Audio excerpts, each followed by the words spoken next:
Miami split the weekend series with their play-in rivals, the Bulls, and we give you our takeaways for the two matchups and the best players of Sunday night's game. And Wes, as Kel'el Ware worked his way back into the rotation for Miami. It's a great question, David. Ask me again after Tuesday's game against the Hawks.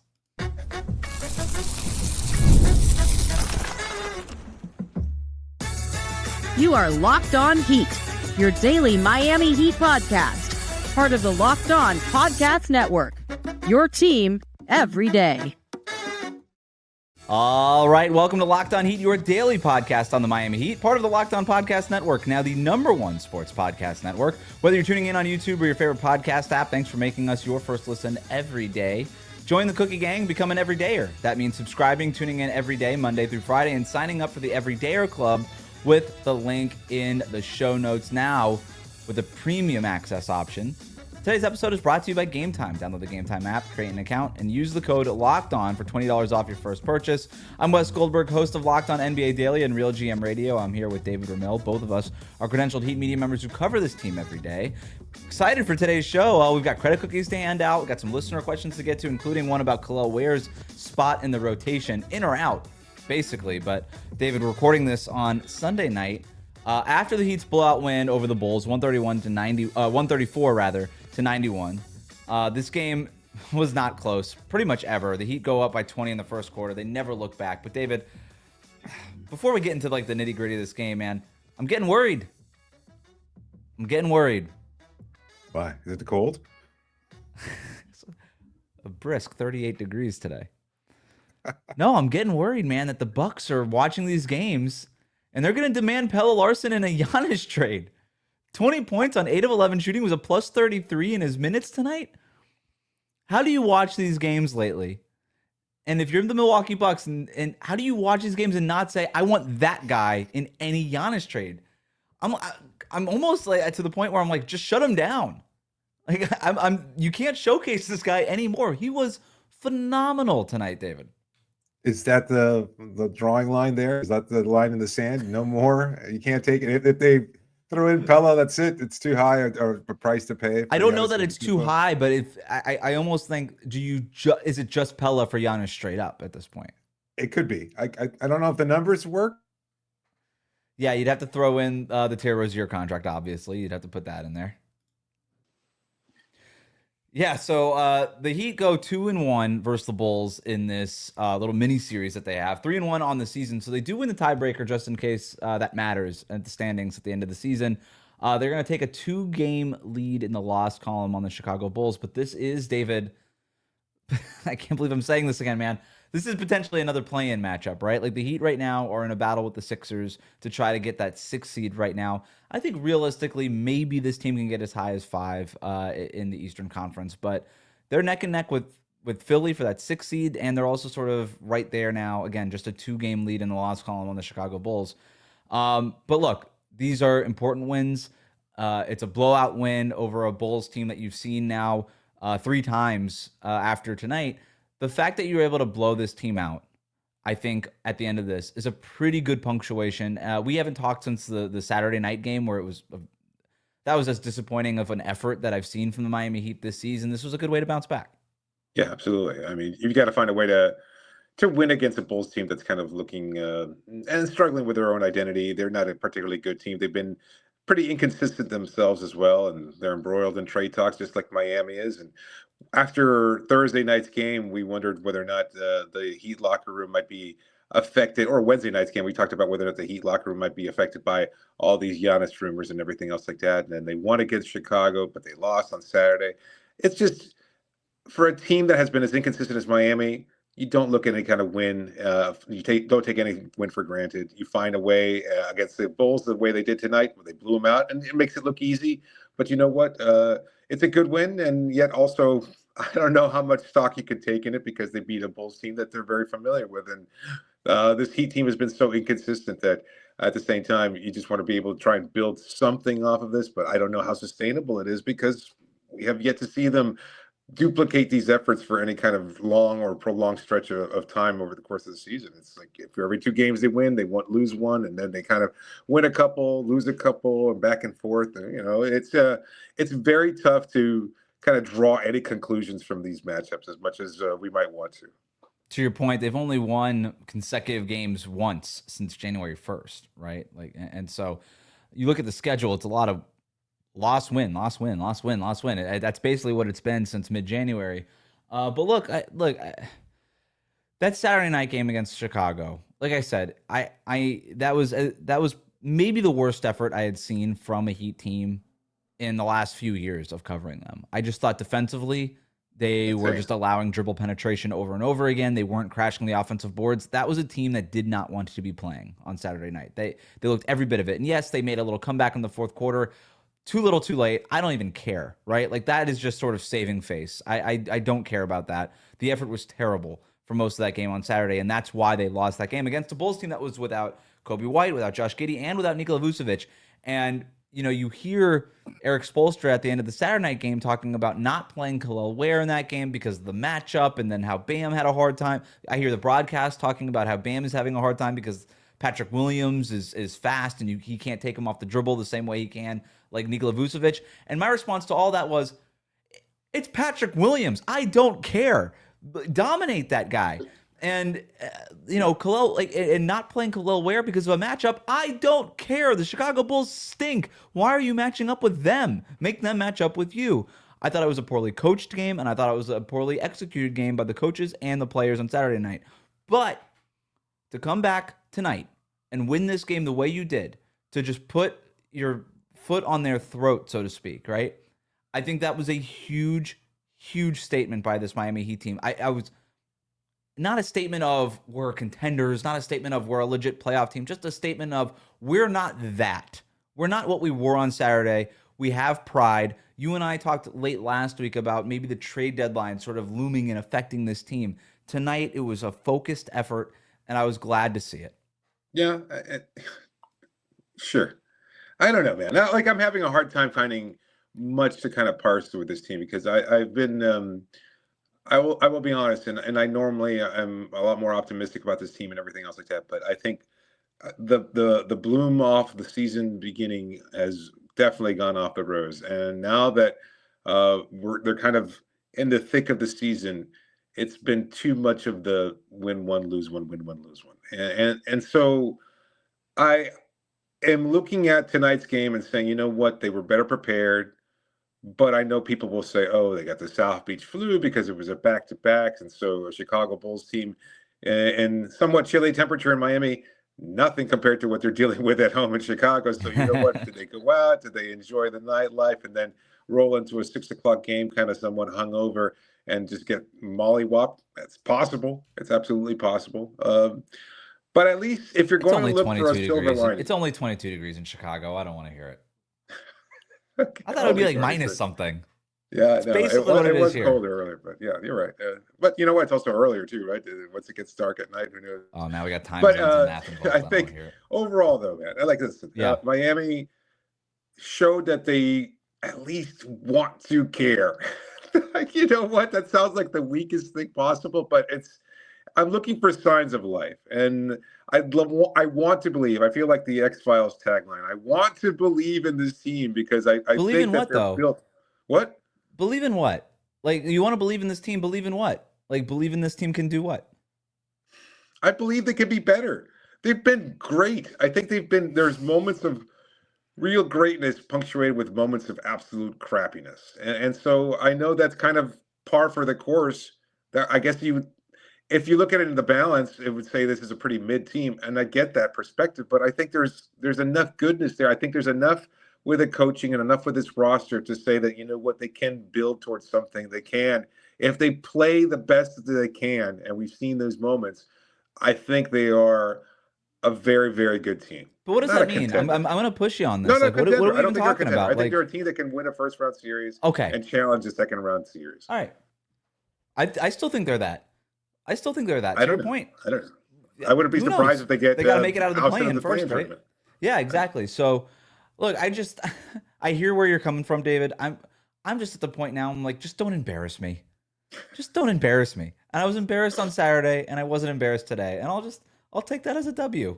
I'll take it. It's Sunday night, going into the week. I'm not embarrassed. I feel pretty good about it. Credit cookies are coming up.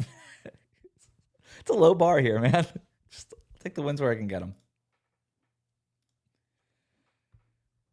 Today's episode of Locked On Heat is brought to you by Prize Picks. The big game is almost here, and there's no better way to cash in during America's biggest sporting event than on Prize Picks, where it always feels good to be right. And this week, Prize Picks is a special max discount for the big game, live in the app right now. Drake May just needs one passing yard for the max discount to win.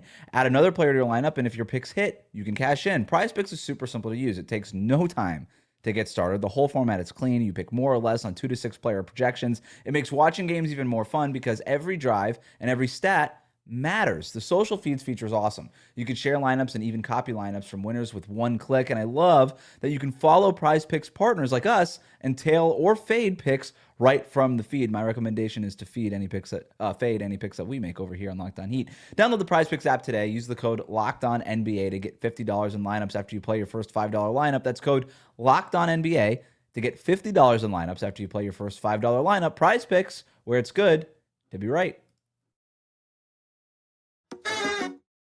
Welcome back to Locked On Heat. As you might have heard us mention on the show before, we recently launched a new subscription program called the Everydayer Club. It includes ad-free shows and access to a group chat for Heat fans on Discord. Well, today we are launching an all-new, all-access tier as part of that program that includes even more. If you sign up, you're going to get the perks that I just mentioned, plus the ability to text me and David directly, submit questions for post-game shows like this one, and subscriber-exclusive episodes of Locked On Heat. That's right, the Daily Show isn't going anywhere. It'll always be free, and I can't thank you enough for being a listener and supporting what we do here every day. But if you're looking for another way to support the show, we'd love for you to check this out. If you're interested in joining the Everydayer Club, tap the link in the show notes or head to lockedonheat.supercast.com to learn more. And if you sign up by the trade deadline on February 5th, you can use the code DEADLINE to get your first month for free. Tap the link in the show notes to learn more.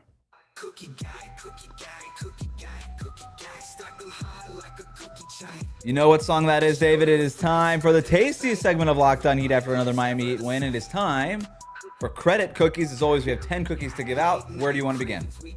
You know what? You already hinted at it before. Let's just go into a Pelle Larsson appreciation hour. 8 of 11 from the floor, 20 points, 4 rebounds, 4 assists, 1 steal, 1 block. A little bit of everything from Pella tonight, as you might imagine, and he was pretty solid overall. So I just think he was continues to be a really solid addition. I wonder, you asked a question somewhat jokingly whether or not the Bucks would want a player like that, and I don't know what the perception around the league is. He's his second year. I think he took a leap that not many anticipated. I think you had as high an expectation for him even prior to the season. And now that he's here, I think you would be honest in saying that he probably exceeded even your expectations. I know he certainly exceeded mine, but I didn't expect him to be this much of a connector, this vital to what it is Miami does. And yet, I just get that sense that maybe other teams, in viewing a second-round talent with perhaps limited athleticism, would they still see him as just, oh, that's another guy that thrived in Miami's system, and you take him out of there, and who knows what he's like? I get that feeling. That's not to say that he's been any less impactful, and I don't care. I hope he stays in the Heat uniform for the next 12 years. And I hope he continues to thrive and grow here because he's been sensational this season. So kudos to him. He gets 2 credit cookies on the night. Only 2. Wow. Okay. Interested to see where else you go with this. To your point, I think you're right. Look, it's going to depend on every team's going to have a different opinion. Every team has a different type of scouting department. Every team has a different kind of view of needs. If I'm the Milwaukee Bucks, I don't know that I look at a guy like Pelle Larsson and say, I need that guy in my roster, right? Larson's a completing piece. He's like a finishing touch kind of thing. He's a connector. You know what you need when you have a connector on your roster? Pieces worth connecting, right? If the Milwaukee Bucks trade Giannis, what's Pelle Larsson connecting? He's just out here. He's just like he's a screwdriver with no job. You know what I mean? And so if I'm the Heat, I'm pretty much saying the same thing. I'm just like, you don't need Pella, man. Like, he's great. He looks great. Trust me, he looks great here. But you've seen guys like this in the past. He's good here. He's no good somewhere else. Trust us on this. You'd much rather have X, Y, and Z as opposed to Pelle Larsson. I don't know. It depends, right? But if I'm the Milwaukee Bucks and I'm trading Giannis at the same time, you could say, it's not either or. It's all of it. And when I say I want all of it, Pelle Larson's included. And if it doesn't work out for us, who cares?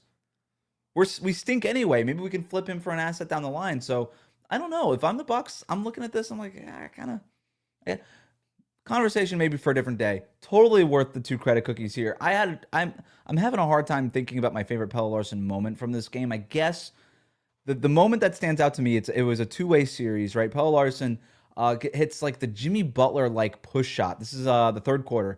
He hits this Jimmy Butler type of push shot, shoulders into a Chicago Bulls defender, and then just pushes it up with his right hand. I'm just like, man, this guy plays with such physicality and strength and aggression. I mentioned how embarrassed I was of this team's effort on Saturday night. Pelle Larsson was the exception, man. Like, he plays hard every night, and it does not matter. And that is his greatest skill. He's not a particularly skilled player. His best skill is playing hard, which is why he's a Miami Heat kind of guy. But he hits that Jimmy Butler type of shoulder in push shot right outside the restricted area, and then on the next on the ensuing defensive possession gets a steal, and that leads to a Simone Fontecchio dunk. And I'm just like, man, yeah, I remember. That's that 2-way stuff, man. That's doing stuff. I love watching this guy play. He's managed to curtail his foul problems too, which he did not as a rookie. Like, he always had that energy. He was always playing with his face first, and he was always aggressive and harassing everybody on the opposing team. But it was a guy who was getting called for a lot of fouls, not for lack of trying, but it was just because the effort was so great. There were a lot of games there that he would be hampered by foul trouble. He would be out there for 10 minutes and collect 3 or 4 fouls. Now that's not the case. Like, he played 24 minutes tonight, only racked up 2 fouls. That's pretty good. I think he's been much better over the course of the season. He's, by virtue of that physicality that you talked about, he's always going to pick up a couple of fouls here and there. But by and large, I think he's done a lot better of curtailing those. So kudos to him. I've got 2 credit cookies going as well. To the man returning to the starting lineup tonight, Davion Mitchell, 5 of 9 from the floor, 6 assists, 2 rebounds, 13 total points. So he wasn't very productive offensively, but boy, was he a steadying presence on both sides of the ball. You really see that out there. I think he was greatly missed. Is it a coincidence that the night Davion comes back, they wind up beating the Bulls by 40-something points? I don't know. Maybe not. Either way, you know that he is very impactful and has a clear role, and he plays it extremely well there. I'm glad to see him back in the starting lineup so that you don't have to have Kasper Giannis out there trying to figure his game out at the same time. Like, I want him to continue to get playing time. He did today, just by virtue of the fact that it was such a blowout lead. But Davion Mitchell, clearly a much better player at this stage of his career. The dribble penetration issues from Saturday night when Davion wasn't playing, he comes in, no dribble penetration issues. Kobe White and Adebayo, where were they tonight? Nowhere. Right. It's not all on Davion Mitchell, but it's definitely some on Davion Mitchell in a very good way. Totally agree with the credit cookies tonight. He was also huge, not just defensively, but in the third quarter offensively, had 8 points in that third quarter. The Heat didn't necessarily need those points, right? They were already up by 20-something points at halftime, but those were like what I like to call the twist the knife in kind of points. It's like, oh yeah, you thought you might be able to climb in this and like kind of save face a little bit? We're going to embarrass you even more. Those points, especially in the third quarter, that has been a concern for the Heat this season. To have a guy like Davion or anybody else step up and just kind of nail in the coffin. That was really good by him offensively as well. Who's next? I've got 2 more credit cookies for the starter. Bam Adebayo. Like Larson, 8 of 11 from the floor. I think 9 rebounds, 3 assists, 1 steal. Just 22 minutes and 20 points. That's efficient. That's effective. That's impactful. One of 2 players to score 20 points tonight, Pella being the other. And I think he just had a really solid overall game. I mean, again, Vucevic continues to struggle, 5 of 12 from the floor. No coincidence that the matchup with Bam was in his favor. And I just think he continues to do lots of little things. To me, the difference between this win and Thursday night's win over Chicago was Bam's minutes here were much more impactful. And I think his production was a lot more efficient. So he gets 2 credit cookies as well. All I care about with Bam is that first quarter. He was great all game. All I care about is that first quarter because the Heat he outscored the Bulls by 16 points in Bam's less than 7 minutes, 6 minutes and 47 seconds to be exact. And they outscored the Bulls by 16 points in those minutes. It wasn't like offensively, he was great. 3 of 3 right away. You know, we got aggressive Bam right out the gate, rebounding, playing great defense. He's just shut down Chicago completely. I mean, it was him and Davion in that first quarter, just giving Chicago no quarter whatsoever offensively. The Bulls shot 4 of 20 overall in the first quarter. Bam gets so much credit for that. You gave him the 2 cookies. I mean, that to me, again, is the minimum. Bam was tremendous tonight. Great two-way effort from him. All-star snub? Yeah, we didn't even mention that. Norm Powell, congratulations to Norm Powell, who did not play tonight for making the All-Star. I do think maybe you could argue that, look, you had to pick one Heat player. You're not getting two Heat players in. I'm happy for Norm. Whatever. Everybody that made the All-Star is deserving. Could you make an argument for Bam over Cat? Sure, but whatever. Like, here we are. Yeah. I'm not going to worry too much about it. Honestly, better for Bam's overall health. And if he continues his second half hot streak, so much better for Miami. So it's not a big deal. I've got two more credit cookies going to Jaime Jaquez Jr. as well. A little inefficient today, just 6 of 15 from the floor, but he also racked up 5 rebounds. The assist numbers weren't great, but I thought his minutes were impactful. 14 total points there. Just a solid overall game for him. I saw some really nice possessions from him offensively. Still continues to be polished, still effective. Just 19 minutes of play, so he gets 2 credit cookies. I'm not going to argue too strongly for Jaime deserving it. It was just basically, you know what? Everybody gets a cookie today because it was such a big blowout win, and why not him when his minutes were pretty solid? Why is Jaime getting as many cookies as Pella and Bam? You want to give one more to Pella and one less to Jaime? I'm fine with that. All right, let's do that. 3 for Pella, 1 for Jaime. Yeah. Sure. But Jaime, you know what? I know this is not the way we do it. Jaime was one of the few players also who played well on Saturday. So if we're redistributing, no, but I think we're doing it the right way. I think that doesn't work that way. It doesn't. You're right. But Jaime, shout out for your effort on Saturday night. You deserve at least no honorable mention cookies here. Not at Lockdown Heat. We're not soft. No, it's all about fresh cookies. No leftover cookies. You're right. And you know what? The last 2 credit cookies tonight go to Kel'el Ware. 8 of 15 from the floor, 17 points, a plus 25 out there. I debated this because maybe the minutes didn't mean much because it was such a blowout and he was just a part of it, and he didn't make things worse for Miami, but I just liked what I saw from him out there offensively, despite the fact that he wasn't knocking down the 3-point shot. He was just 1 of 5. I think he still found a way to be impactful, to still keep his head in after just playing a few minutes on Saturday and being the talk from lots of people, both fans and media members, as to why Kel'el isn't playing. And Spo addressing it somewhat. I don't know how to exactly call it. I think he was frustrated with him being asked again about Kel'el on Saturday and why he's a topic of conversation. It's like, well, you know what? It's kind of because of you. You don't want to answer that question. Then don't make his minutes so up and down where it's kind of like, what's going on and why aren't you playing him?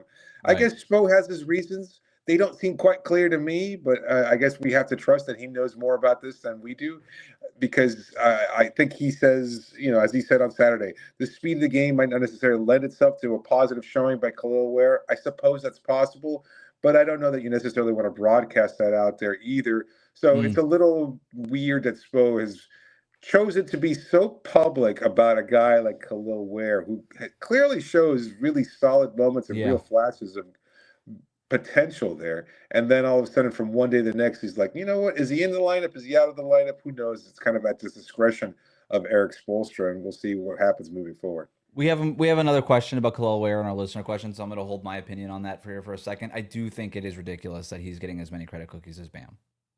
I think 1 for him, 3 for Bam is probably. Look, this game was over after halftime. To your point, like a lot of this was garbage time. I'll give you the halftime stats.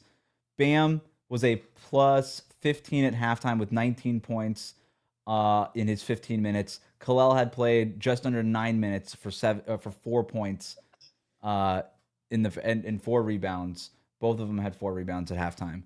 I don't know. I think in the meaty part of the games that mattered, Bam was the one that helped take this into a blowout, and then Kel'el Ware ate up a lot of garbage time minutes and ended up with 17 points and all that stuff. But again, it was a lot of garbage time stuff. I think if we're being fair and honest here, who played better tonight, And we can argue that maybe the minutes are a problem or whatever, but in the minutes that they were given, who played better, Bam or Ware, right? For them to both have 2 credit cookies, I think we need. Again, I think it's. I weigh it typically against expectations. My expectations are. And you expect Ware to beat up on the Bulls in garbage time?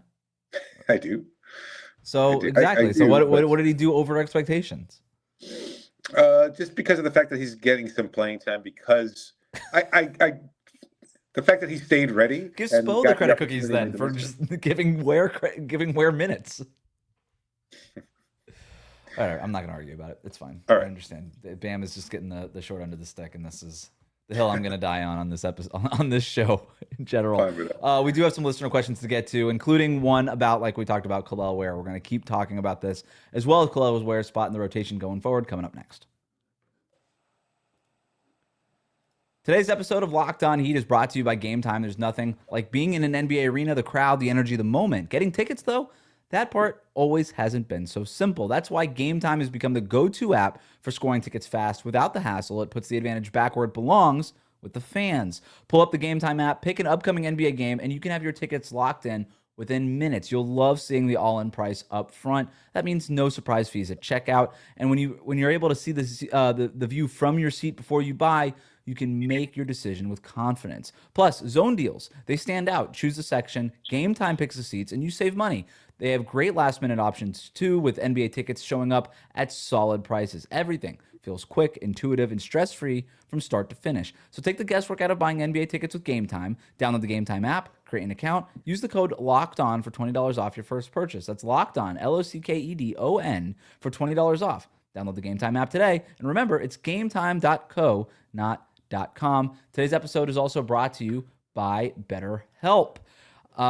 February, it could be a lot. Flowers, candy, stuffed animals, and so much talk about relationships. And it can honestly start to feel like everybody else has it all together in their love life. But here's the truth. Whether you're married, dating, single, or just focusing on you, most people are still figuring it out. And no matter where you are in your romantic journey, therapy can help you find your way. It can help you get a clear on what you want, what feels heavy, and how to take the pressure off of yourself. It's easy to assume that everybody else has the quote-unquote perfect relationship, right? But most people are working through something. Therapy can help you recognize patterns that can be weighing relationships down. It can help you communicate better, set healthier boundaries, and stop carrying everything alone. And even if you're not in a relationship right now, therapy can help you feel more confident in what you want moving forward. The biggest thing, it reminds you that you're not behind, you are right on time.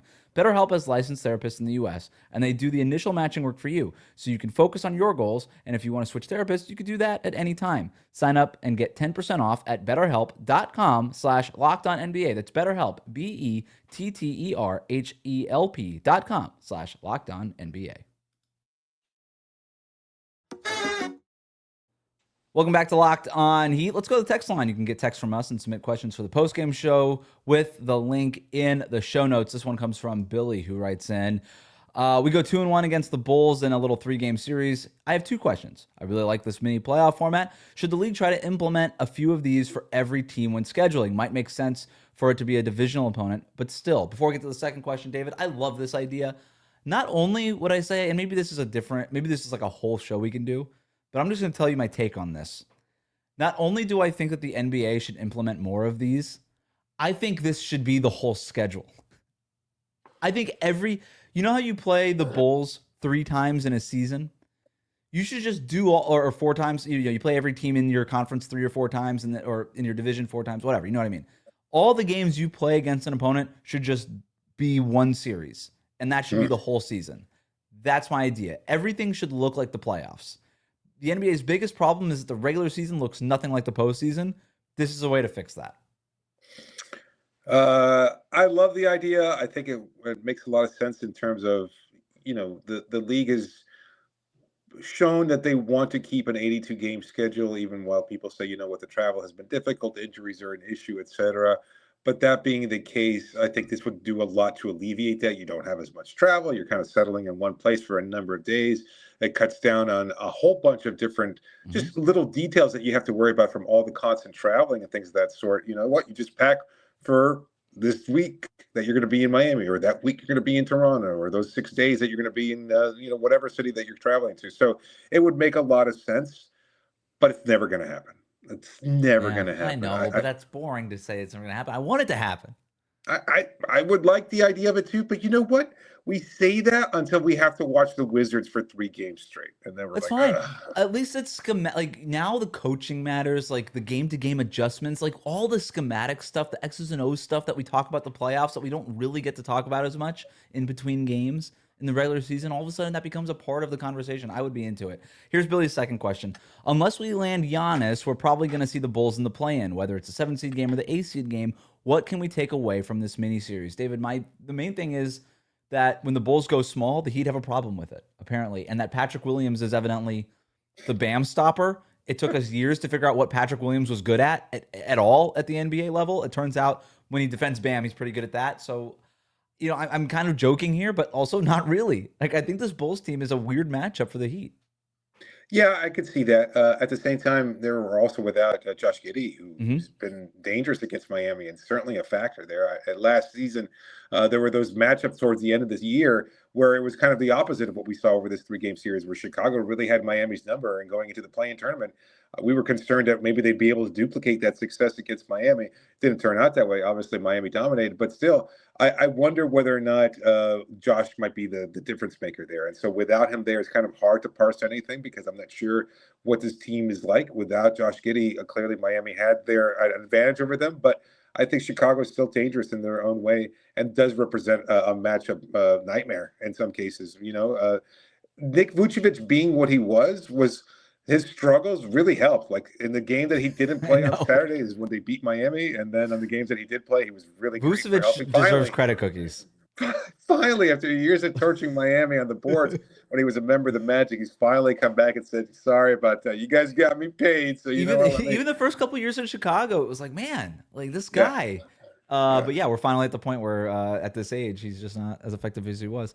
Jonah writes in, do you feel like this was a good game from Kel'el to get his minutes back? He's been great, but is Kel'el great? Not really, but it's Kel'el great and not really what Spo wants to see. I think Kel'el great is like big box score stats, maybe not like the little defensive nuances and things like that. I don't know. To continue our conversation from the last segment, David, I'm not sure what Erik Spoelstra is specifically looking at for Kel'el. I know there's been games where he's not crashing the offensive glass. There's defensive miscues. He's just sort of like, it just sometimes frankly, it looks like he's not paying attention on some of these defensive possessions. Like a guy just blows right by him and it's like, hey, earth to Kel'el, dude. You're playing defense. Right. And so maybe it's just that. I thought this was a good game from Ware though, and we've seen him respond from quote unquote benchings or being called out before. I'm just at the point now where I'm throwing my hands up and being like, okay, like he doesn't play well. You bench him. He plays well after that. This is just the pattern, I suppose. Yeah, it's really difficult to think that tonight's performance, especially as you pointed out, that maybe the bulk of his production was in the second half when it was clearly already Miami's favor. I think Spoelstra is looking for him to kind of to find that spark within himself rather than kind of needing any kind of external drive or any kind of push from the coaching staff or anybody else. Like he has to be fully engaged from the very beginning. And it's such a shame because I think we were getting to that point and then Tyler returned and that, again, not because of Tyler's fault or anything like that, but then Kel'el went back to the bench and that kind of just changed everything. From that point, he lost whatever momentum he had been building up. And so I think they're still looking for that drive from him to say, you know what, maybe I'm not starting. Maybe I'm only going to get 15 minutes, but I don't care. I'm going to make those 15 minutes the best 15 minutes possible. And that's the difference. Lightning round for these last two questions because we're running out of time. Malachi writes in, I don't understand this Heat team. We should have won all 3 of these games against the Bulls, but we only took 2 out of 3. Why is this team so inconsistent? Because they are not that good. If they were more consistent, they would be really good. They're not really good, and thus they are inconsistent. That's my answer. Yes. Okay. Eric writes in, percent on getting the Greek Freak. I heard Locked On Warriors talk about this, and they put their percentage at 10%, so I'm going to see their 10%. I'm going to raise them at 20%. Wow.